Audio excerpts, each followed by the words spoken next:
妻子车祸住院，100万保险赔款刚到手，我却成了杀妻骗保的嫌疑人。陈默的妻子苏晴浑身插着管子躺在病床上，陈默一脸急切看着医生：“医生，求您，无论用什么药、什么手术，只要能救我老婆，我什么都愿意做。”陈先生，我们会尽全力，但苏晴颅内出血，伴随多处骨折，后续手术费加重症监护费至少还需要50万，这钱得尽快筹备。50万我一定凑齐，就算卖血、卖房、借高利贷，就算把我拆了卖，我也绝不会让他有事。砰的一声，病房门被撞开，张翠芳尖着嗓子冲进来，脸上满是嫌弃和对50万的贪婪。什么？50万？你们医院是抢钱啊？我女儿不就是被车撞了一下吗？又没死，躺几天就好了，怎么要这么多钱？纯粹坑人！陈默没回头，指腹轻轻抹挲着苏晴的手背。他太清楚这家人的德性了。苏晴从小就是苏家的提款机，苏晓东的学费、房贷，甚至泡吧的开销，全靠他硬扛。老婆，你放心，哪怕我舍弃一切，我都会把你治好的。就是啊，姐夫，我看这病也别治了，50万给我，我给你介绍个年轻漂亮的，比我姐强10倍，还不用你伺候。苏晓东的话让陈默心寒。你特么是畜生吗？你忘了你姐以前对你多好了吗？从小到大，你的学费、衣服、裤子、出去旅游的钱，哪一样不是你姐出的？现在你姐躺在床上，你是怎么说得出这种话的？你还是人吗？我又没逼他给，是他自愿的。再说了，他一个赔钱货，本来就该给我钱花，养他这么大可不是白养的。陈默气急，抬手就给了苏晓东一巴掌。你个畜生，给我滚！苏卫平夫妇脸色铁青，却没追出去安慰宝贝儿，反而像两座山似的堵在病床前，眼神里满是不满。陈默，你疯了！小东还是个孩子，你一个当姐夫的就不能让着他点？那他像什么样子？20岁的孩子能说出让自己姐姐放弃治疗的话？你们来有事就说，没事别在这耽误阿晴静养。瞧你这话说的，小晴也是我们的女儿，难道我们当父母的来看自己女儿都要和你报备？看完了就走吧，她需要静养。嗨，小莫，小东这人就是心直口快，你别在意，他没有坏心思。呵呵，他是没有坏心思，他打的如意算盘都在脸上了。心直口快，就闭上嘴。张翠芳脸上闪过难堪，苏卫平对着苏晴的呼吸机看了半天。小莫，小晴这丫头用的这机器挺贵的吧？1天3000。什么？3000？这东西是金子做的啊，纯属浪费钱。你声音小点，阿晴现在需要静养。我这不是心疼钱吗？要我说啊，他这病也不重，抬回家养着就行，我来照顾他，1天500块，比医院便宜多了。你妈说的对，以前村里二丫被车撞了，在家躺了半个月就好了，哪用得着住这么贵的医院？找个神婆跳一跳，说不定比这机器管用。陈默脸上的怒火已经压抑不住。爸妈，你们是人吗？这是你们的女儿，一家人爬在老婆身上吸血，竟然连老婆重病住院都不放过。你怎么说话呢？一个女娃子又不是金枝玉叶，犯得着这么铺张？这钱留着给小东买房多好。这一刻，陈默心里的怒气已经压抑不住，自家女儿生病住院，空着手来也就算了，还一个劲抱怨机器贵，又没花你们的钱。你们要是没事的话，那就出去吧。我们今天来是跟你拿点钱，小东的女朋友怀了孙子，要20万彩礼，不然就打胎，你赶紧把钱拿出来。没钱，家里的钱还要留着给小晴看病的。嗨，这简单，你们不是还有套房子吗？现在抵押贷款可简单了，到时候你再把钱转给我们也可以，小晴的并不着急。陈默抬头冷冷地扫视着眼前这对所谓的亲人，心彻底沉入冰窖。房子我已经抵押了，钱全交了医药费，想打他救命钱的主意，做梦！陈默，你没良心啊！我女儿的房子，凭什么你说抵押就抵押？你是不是早就想吞了我女儿的财产，故意让她出事的？你这个杀千刀的！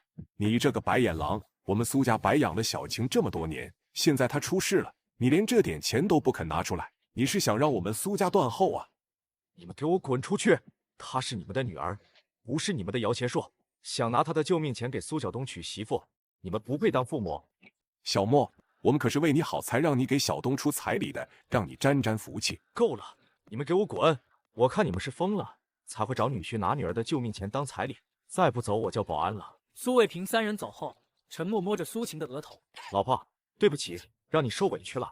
不管他们怎么闹，我都不会放弃你，一定不会。”过了大概半小时，保险公司的人，半年前苏晴给他和陈默买过一份意外事故保险，本来陈默还不同意，为此夫妻二人还大吵了一架。可现在陈默却盼望着这份保险金。经过1个小时的伤情鉴定和保险评估，保险公司的人拿着材料走了。陈先生放心，我们会以最快的速度审核通过，到时候100万的理赔金会打到您的账户上，请您放心。病房门虚掩着，苏晓东贴在门外，听到100万3个字时，眼睛瞬间亮了，嘴角勾起一抹贪婪的冷笑。他掏出手机，飞快地给父母发了条消息，指尖因为兴奋而微微颤抖。第二天，苏卫平和张翠芳再次来看苏晴，一改昨天的嚣张，反而拎着很多礼品，脸上挂着笑容。小莫啊，昨天是妈不对，妈就是听说小晴出事急糊涂了，说话没轻重，你可别往心里去。你看，我们特意买了小晴爱吃的水果，还有补身体的牛奶。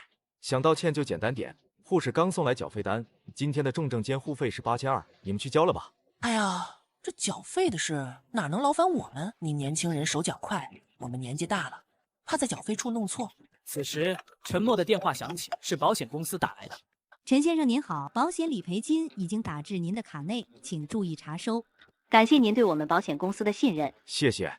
通话结束，苏卫平与张翠芳的呼吸明显粗了起来。小莫啊，你看你要照顾小晴，也没空跑缴费处，不如把银行卡给我，我和你妈去交，顺便帮你多存点现金在医院，省得你来回跑。对，我们老两口闲着也是闲着，你安心守着小晴就行。再说我们是小晴的爸妈，还能坑你不成？陈默看着这对不要脸的夫妻，露出冷笑。让你们去，怕不是从此这100万就变成你们的了。不用了，我自己去就行。小莫，你这是不信任我们啊？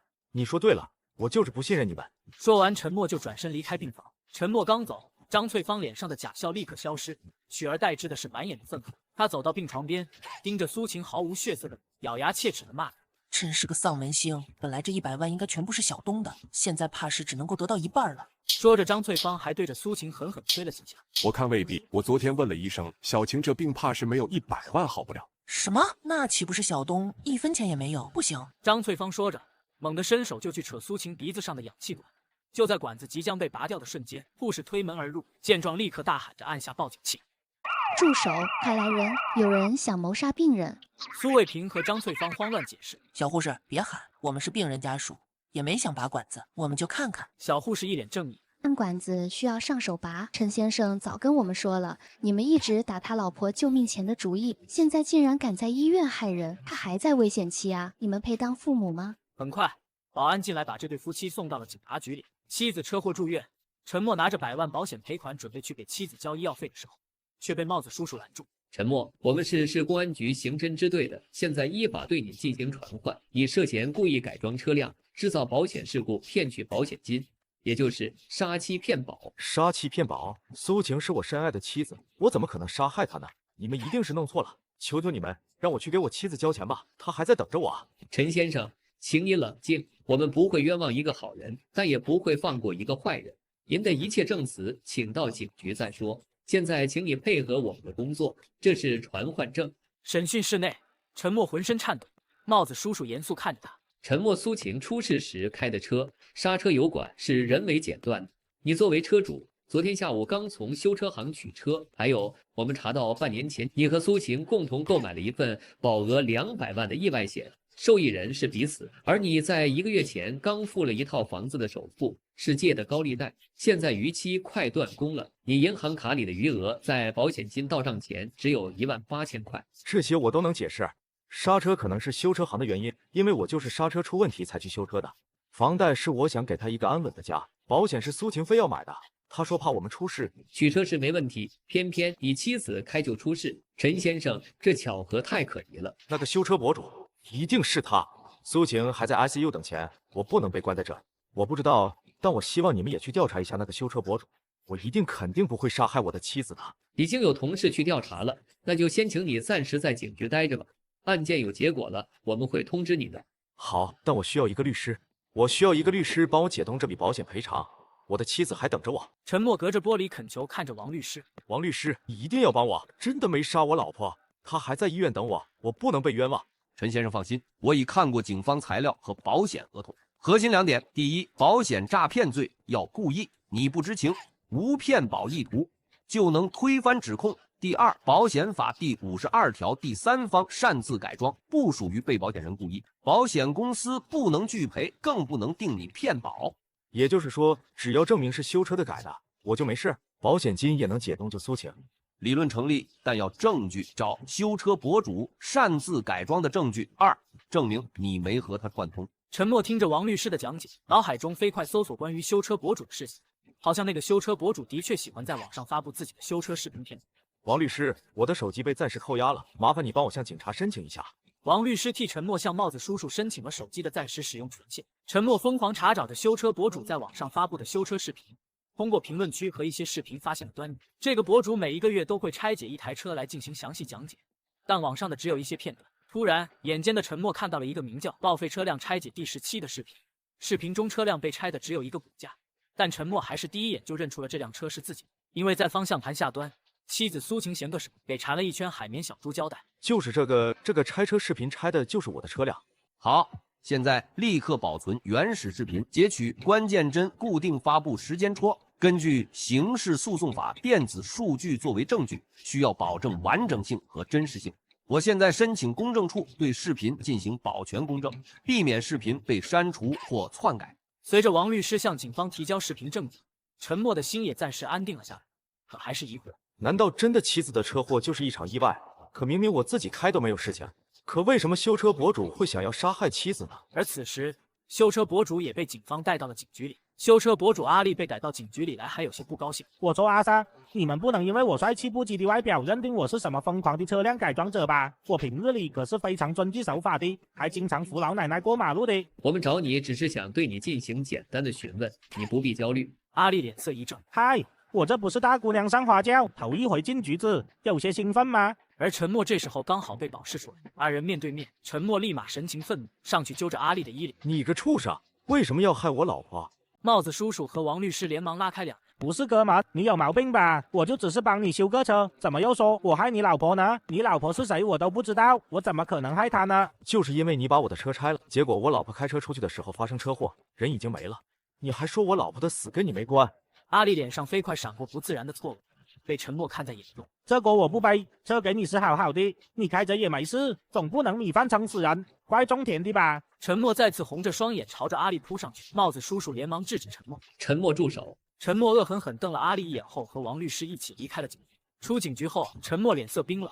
陈先生，刚才你太激动了，这案件说不定就是一场修车意外。不，我的妻子绝对是被阿力害死的。虽然王律师对陈默的怀疑不认同，但出于同情，还是把自己刑侦学的教授学姐给推荐给陈默。柳如烟冷静看着陈默：“陈先生，你如何确定你妻子的车祸不是一场修车意外，而是有人要故意害她呢？”起初我也以为是意外，我老婆车技差，平时开车慢得很，但她是刹车失灵，车速飞快撞花坛出事的，这根本不合常理。那会不会是因为你的妻子赶时间，而不小心把车速开快了？不，绝对不可能。妻子去接岳母的那天是周末，她休息，并且因为和岳母他们吵了一架，是一个人开车回来的。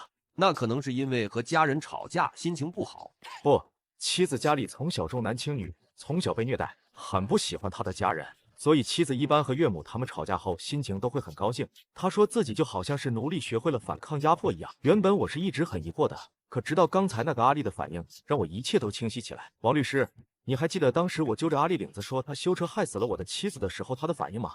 有什么问题吗？很正常啊，那个修车博主不是一直在否认，这才最不正常。正常人知道自己可能害死人，第一反应是慌，是问死因，再否认推卸。可阿力呢，没有丝毫害怕，不问一句细节，直接否认，仿佛他早就知道刹车有问题，车子会出事。你说的好像有点道理，但也许是人家太紧张了。错了，他是心虚。在警局面对害死人的指控，只一味推脱，不查细节，不表慌乱，只有一个原因，他早知道车会出事故，怕多说多错，才急于撇清。并且我说妻子死了，他眼里闪过了错愕，就好想知道了一件和自己原本认知中不符合的事情。所以这个阿力绝对就是谋害我妻子的凶手。可是他的动机呢？难道是为了你手里的保险赔偿金？不是冲保险金，我和他非亲非故，保险受益人是我，他根本不知道我们买了保险。这个简单，只要去调查一下以前在这个修车博主这里修车过的人就清楚了。毕竟一个冷静的杀人凶手，要么就是天生冷血，要么就是早已经习惯了。那就拜托你了，柳律师。不客气，收了钱自然办事。柳如烟和王律师离开后，陈默迅速赶到了医院里，给妻子交了50万的医药费。陈默温柔抚摸着苏晴的脸颊，老婆，你快点醒来吧。此时病房门却被猛地推开，苏卫平、张翠芳、苏晓东一脸气愤地走进来。陈默，你还是人吗？故意害我姐出车祸骗保。陈默还没有来得及反驳，张翠芳就再次开口：畜生！我可怜的闺女被你害成这样，你的心是黑的吗？想撒野，滚出病房，别吵到阿晴。苏晓东和张翠芳的大喊大叫引来了护士和保安。几位家属，医院病房内要保持安静。大家给我们做主啊！就是这个畜生，故意害我女儿车祸，骗了100万保险金据为己有。我们想让他拿点钱救女儿，他还赶我们滚。一时间，看热闹的众人都对着陈默指指点点的。这小伙子看着人模人样，没想到是这样的人渣。真是可怜的闺女呀，摊上这么个不是人的玩意。要我说，这样的畜生就应该报警抓起来。你们倒打一耙的本事真是炉火纯青。好，既然敢闹，那就让大家看看到底是谁没良心，谁在吸我老婆的血。陈默锐利眼神扫视过3人，说着就走到苏晓东面前，揪住了他的衣领，抬手给了一巴掌。你搁着叫你妈呢？啊，你平日里就像一只趴在你姐身上的水蛭，你姐住院你不关心，现在在这里鬼哭狼嚎的，演给谁看呢？还有你们，小晴住院你们掏过1分钱吗？就知道要钱要钱，没钱跟你宝贝儿子要啊！别以为我不知道你们闹这一出是想干嘛。那笔保险费是小晴的救命钱，你们死心吧！放屁！我们都去问过，你根本没有给我们女儿交钱。别以为我不知道，你就是想要贪图这笔钱。我告诉你，今天这钱必须分出来1半。哼，这钱就算要分，也是我和小晴分，关你们什么事情？不行，我女儿的就是我的，钱得给我。钱给了你们，怕不是全部被花在你们这个宝贝儿子身上去了吧？我姐的钱我花点怎么了？还有，我是我姐的弟弟。我姐给我钱本来就是天经地义，可笑现在你姐还躺在病床上，你们就开始图谋她的救命钱了，还天经地义？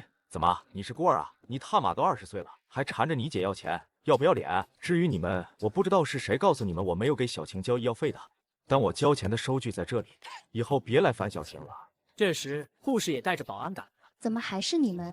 上次想谋害病人不成，还想再来一次是吧？我告诉你们，我们医院已经报警了。苏家3人灰溜溜的离开，苏晓东还用一种怪异的眼神看了陈默一眼，而柳如烟却有了重大的发现。陈默震惊看着柳如烟手上的证据。根据我的调查，这个叫阿丽的修车博主是个会在车上做手脚，导致意外事故发生，从而骗取保险金的惯犯。他和车主非亲非故，成不了受益人，为什么要这么干？柳如烟意味深长看了陈默一眼。那如果说阿丽是与车主的亲人合谋呢？一般情况下，车主会事先和阿丽联系，然后给自己的亲人购买大额保险，然后阿丽在车上做手脚，等到车主亲人出事了，车主得到保险赔偿，再分给阿丽一部分。陈默的手紧紧握住玻璃杯，真是畜生，就不怕出人命。以往都是擦伤碰伤的小意外，你妻子这样送进 ICU 抢救是第一次，很明显有人要杀她。柳如烟说着，凑近陈默，做出攻击姿态，直视着他的眼睛。你觉得这个人会是谁呢？我不清楚啊，现在我的头绪很乱。那你说那个人会不会就是你自己？陈先生，农村有句古话，人生3大喜，升官发财，死老婆，你占了其2。陈默震惊起身，不敢置信看着柳如烟。柳律师，你说的话最好有法律依据。我要真的是杀害我老婆的凶手，那干嘛还请你调查这些事情？我自己在医院放弃对老婆的治疗不就好了？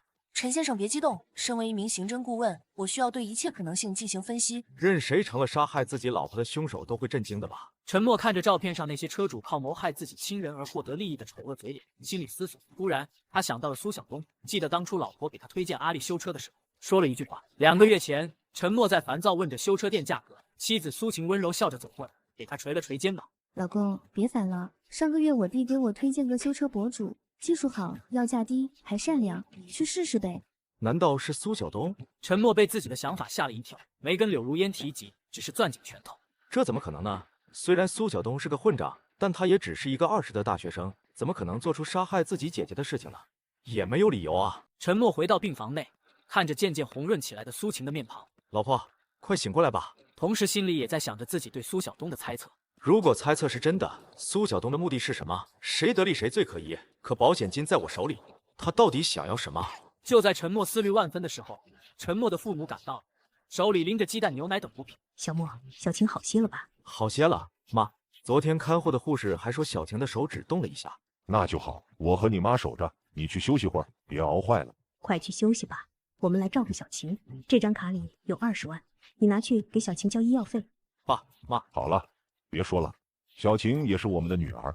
陈默转身离开，却没有回家休息，而是来到了警局。在柳如烟提交上阿丽故意联合其他人制造车辆事故骗取保险金的证据时，阿丽就已经被彻底关押了。说吧，是谁让你故意谋害我妻子的？以及你们的目的到底是什么？我能说我也不知道吗？更何况你也没受伤，还得到了一笔巨款，这么生气干嘛？混蛋！你的妻子被人伤害，然后那人赔你一笔钱，你能够开心起来吗？我应该会很开心啊！以前那些车主嘴上哭着，心里都偷着乐，你怎么这么愤怒？我这不是为你好吗？别拿我和那些人扎比，是苏晓东是不是？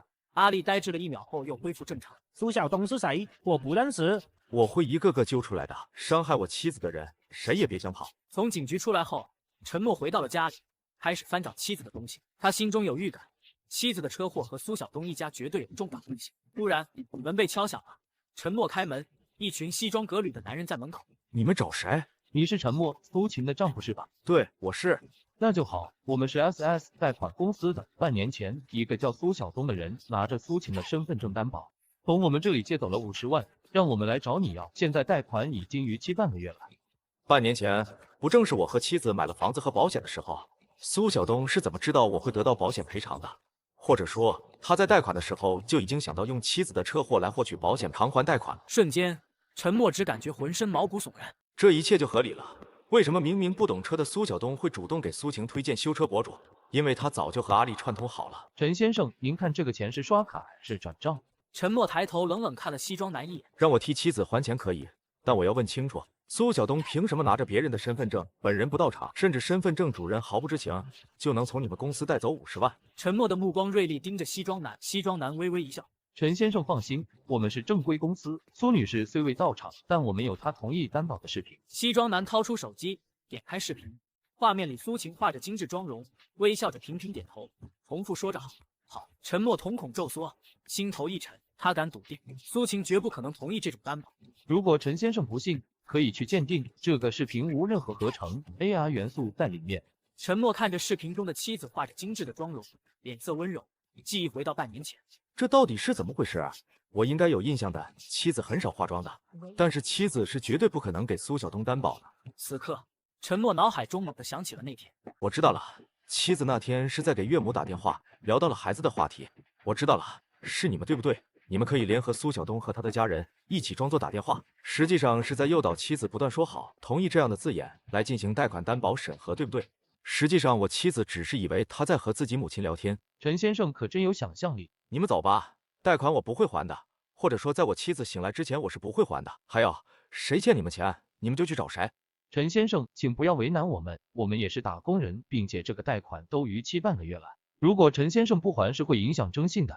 出去！陈默将所有证据提交警方，警方核查后，查出苏晓东与阿丽合谋谋害苏晴的聊天记录，当即逮捕苏家3人。你还是人吗？小晴是你姐姐，她从小疼你养你，你怎么忍心联合外人害她？呵呵，姐姐，谁让这个不知趣的老女人不给我钱了呢？你知道那天她和我说什么吗？她说她要准备要孩子了，不能继续给我学费和读书费了，还让我出去找个兼职。有什么不对吗？难道你还想你姐养你一辈子才行？放屁！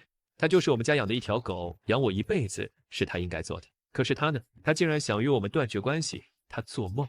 陈默听着苏晓东恬不知耻的把吸血当作骄傲，陈默脸色冰冷，同时又开始心疼起妻子。就你们这样的家人，谁摊上谁倒霉。闭嘴！你懂个屁！我不懂。苏晴根本不是你们亲生的，她是你们邻居的孩子，父母车祸去世，托付给你们，还留了房子和存款，你们住的、花的全是他父母的遗产。你们表面答应照顾他，实则贪图家产，从小对他非打即骂，让他干家务、饿肚子，还纵容苏晓东欺负他，一句他是弟弟就抹掉所有伤害。现在他要生孩子，想和你们断绝关系，你们就联手害他，真是一窝畜生。苏晴父母当年遇车祸离世，将他托付给邻居苏卫平一家。苏卫平夫妻贪图房产钱财，表面应承，实则虐待。张翠芳生下苏晓东后，重男轻女的他们更是变本加厉。苏晴早已下定决心，生完孩子就彻底脱离苏家。陈默，你凭什么骂人？我们把他养大了，姐姐供养弟弟，天经地义。供养弟弟？那你们是死人吗？自己生的儿子，凭什么让别人养一辈子？陈默说完就想转身离去，但苏卫平突然跪下来恳求陈默。小莫，小晴的事情小东知道错了，你就别追究了。小东才20岁啊，不能让他的人生白白被毁了。对啊，小莫，小晴也不是没死吗？你就放过小东吧，我回去肯定好好教育他。陈默，你这次放了我，那我还继续叫你姐夫。陈默被气笑了，呵呵，你们觉得我是傻子？等待法律的制裁吧。苏晓东和阿丽因故意杀人罪被判处30年有期徒刑，苏卫平和张翠芳也被判了10年。而苏晴刹车失灵的报告也调查出来了，阿丽故意对刹车和油门进行了改装，只要车上的重量超过300公斤，刹车就会失灵，油门就会不断加速。苏晴在接张翠芳的时候，张翠芳故意带了3袋大米，但是却要苏晴掏钱买，1000块钱一袋。苏晴自然不愿意做冤大头，就拒绝了，二人就吵起来。张翠芳故意说不坐苏晴的车，要自己打车。苏晴在开车回家，经过下坡路段的时候，油门不断加速，直接撞进了花坛里。而保险也是苏晓东忽悠苏晴买的。苏晓东说自己在保险公司兼职，要完成一个业务，并且内部人员有购买保险的优惠。陈默安静看完警方的通报，只是在不断祈求着苏晴醒来。突然，苏晴的手指动了动，慢慢睁开了眼睛。老婆，你终于醒了。你是谁啊？小晴，你睁开眼睛看看我啊，我是你老公陈默。苏晴突然扑哧一笑，笨蛋，我逗你呢。你和他们在病房里的话，我全部都听见了。老公，这辈子有你真好。1个月后，苏晴出院回家，但苏卫平和张翠芳也仗着自己年龄大，被放了出去。苏晴回家之后，就通过法律途径把以前父母让给苏卫平一家人住的房子给要了回来。苏卫平和张翠芳出狱后发现门锁被换了，就在门口撒泼。哎呦喂，大家都出来看看吧！不孝女强行霸占我们老两口的房子，还把我们给赶出来了。哎呦喂，我的命怎么这么命苦啊！好不容易养大的女儿变成白眼狼。陈默和苏晴靠在门口望着2人表演。喂，你好歹演戏演得真一点吧！你看你哭天喊地的，但是眼泪都没有流一滴，是不是太假了？这房子是我爸妈留给我的，怎么你们住几年还真当自己是房子的主人了？小晴，你怎么能这么说呢？我们好歹是你的养父母啊！够了。这些年加上我爸妈留下的，你们也陆陆续续贪了差不多300万了，现在还舔着脸想霸占我家的房子，你们还要脸吗？苏卫平和张翠芳一时间语塞，周围知情的邻居也纷纷吐槽2人。你们还是想想怎么替你们儿子还钱吧，毕竟要债的人可是来了。苏卫平一转头就看见身后站着几个西装革履的大汉。2位，你们就是苏晓东的父母吧？他现在欠了我们50万，你们跟我们走一趟吧。苏卫平惊慌失措。苏晴，这些人都是你找来的，是不是？几位大哥，这是我女儿，你要债就找她，她有钱，我把她抵给你们了，求求你们放过我。我们只知道你们是苏晓东的父母，别的不知道，带走。别拉我，我没钱，我真的没钱，你们去找别人要啊！苏卫平和张翠芳挣扎着被拖走。谢了。不客气，子债父偿不也是应该的吗？我还应该感谢你呢，把他们的踪迹告诉我。对了，给你透露点消息，苏晓东的狱友是个杀人犯，挺喜欢折磨狱友的。西装男离开后，陈默看着苏晴，脸上犹豫。老婆，你不会怪我把他们的行踪透露给贷款公司吧？让他们把苏卫平和张翠芳带走。都是他们自作孽，老公你做得对。陈默和苏晴过上了幸福的日子，还生了2个孩子。而监狱里，苏晓东浑身颤抖，看着眼前的狱友，还不快给老子洗脚！你信不信老子抽死你？别打我，别打我！失去所有财产的苏卫平染上了酒瘾，整日躺在破烂出租屋里，一喝酒就殴打张翠芳。都是你这个晦气女人生的混账儿子，把老子害成这样，老子打死你！张翠芳脸上满是后悔和绝望。如果当初我对苏晴好点就好了。